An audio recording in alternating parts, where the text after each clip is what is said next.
Yaushang thabal ki paisa piramo natrabadi chatpa yaroy. Okay, we got it. We'll pay. Happy Yaushang.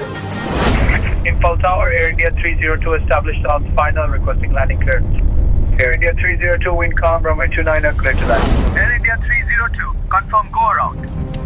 Going around Air India 302. Yawashangi paisa piramo natrabadi chatpa yaroy. Paisa piramo. ꯊꯥꯕꯜ ꯆꯣꯡꯕꯂꯛꯄ ꯃꯇꯝꯗ U ꯊꯛꯄꯤꯔꯛꯀꯅꯨ ꯃꯅꯝꯗꯣ ꯌꯥꯝ ꯅꯝꯊꯤ ꯅꯨꯄꯤ ꯑꯩꯈꯣꯏꯗꯤ ꯑꯗꯨꯅ ꯊꯥꯛꯇꯅ ꯆꯣꯡꯕꯂꯛꯄꯤꯌꯨ ꯅꯨꯄꯤ ꯄꯥꯏꯒꯦ ꯍꯥꯏꯔꯗꯤ ꯊꯥꯕꯜ ꯆꯣꯡꯕꯗꯣ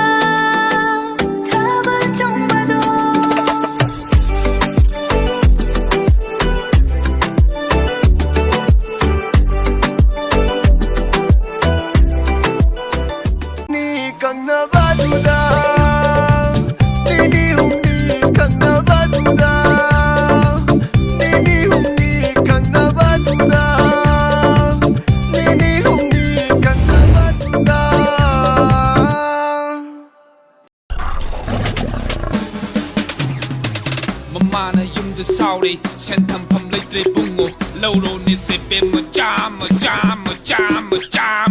mulur selbo tap tap shatlage bandan dagi chat lohuro bandan se chillo ni thabando tawado mindi long thoro he layo naite non sa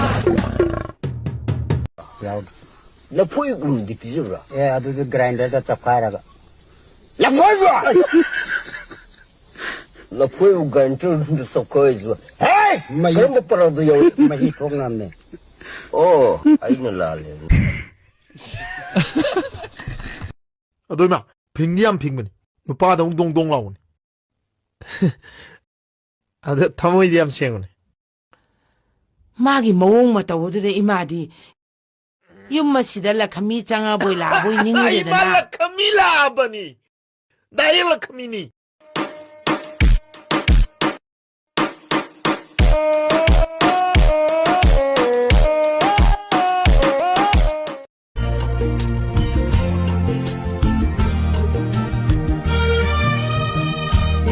Jeli thokpa kanada miram dira punshi diwali se khong thangila na thaluba jagani karamna Linthon ngambi Kay hagi papunga ay sila ye. hey nuhi pe kha hai du Kay ne hagi papunga ay kupe kay du eba. nuhi pe kha hai du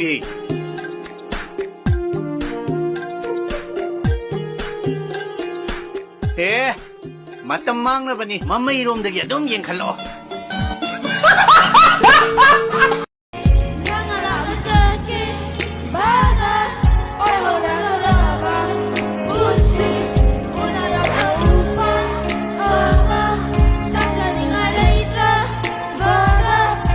Ima, ay si magun ka tilay bra. Yamlay isa di jagat ki mabunga Sri Krishna gi kuchubu ngamjabani dana. Ima, Krishna ki kuchu se phaja bra.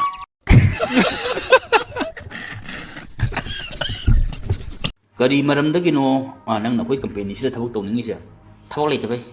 Saroin tawning da su tawjaroge phamali jage. Thagi tawtu di soi ni gano. Natte da natte company to ba mayam lai se khan da goi nang na sei sida lai se kari gino habani da. Ama tentra ama dadi dum tawde yadrabani sida tawjage ha nuai tabale bra sara. Oi mayam marut company mayam du da nang nakoi company sida kari udana sida tawrage na lepaga lai no haba. Kaino khabar da sarogi thabak kaujari job vacancy le na adu ubri laksabani kaino.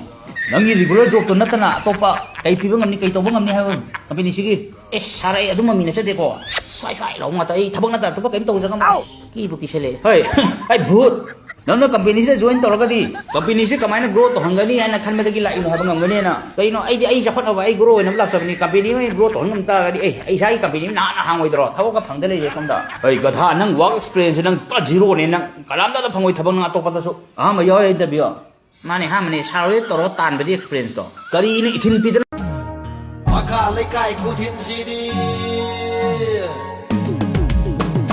Makan mawong sung bayani Makan mawong sung bayani ꯁꯤ ꯀꯩꯅꯣ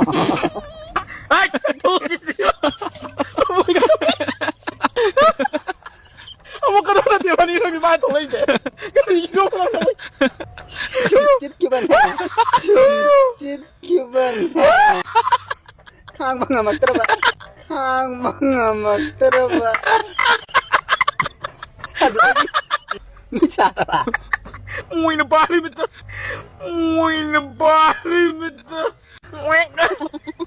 ꯌꯥꯝ ꯑꯩꯅ ꯃꯥꯜꯂꯝꯒꯅꯤ ꯕꯗꯨꯅꯅꯤꯀꯣ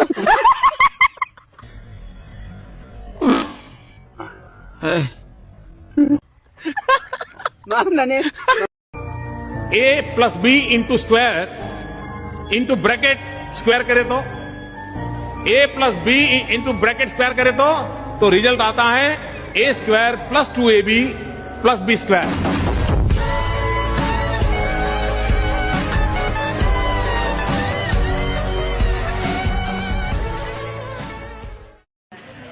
ꯆꯦꯡꯗꯥꯁꯤꯒ ꯂꯝꯗꯝꯁꯤꯒꯤ ꯃꯤꯡꯁꯤꯒ ꯆꯥꯈ꯭ꯂꯥ ꯕꯟꯗꯥ ꯀꯥꯏꯅ ꯈꯣꯏꯗꯧ ꯁꯥꯎꯒꯠꯂ ꯄꯨꯈꯝꯒꯁꯦ ꯂꯪꯉꯤꯁꯤ ꯁꯥꯎꯅ ꯁꯥꯎꯒꯠꯂꯤꯕ ꯁꯛꯅ ꯁꯛ ꯐꯖꯔꯤꯕ ꯅꯨꯡꯁꯤꯕ ꯑꯃ ꯐꯥꯎꯏ ꯑꯁꯦꯡꯕ ꯀꯔꯤꯕ I hate you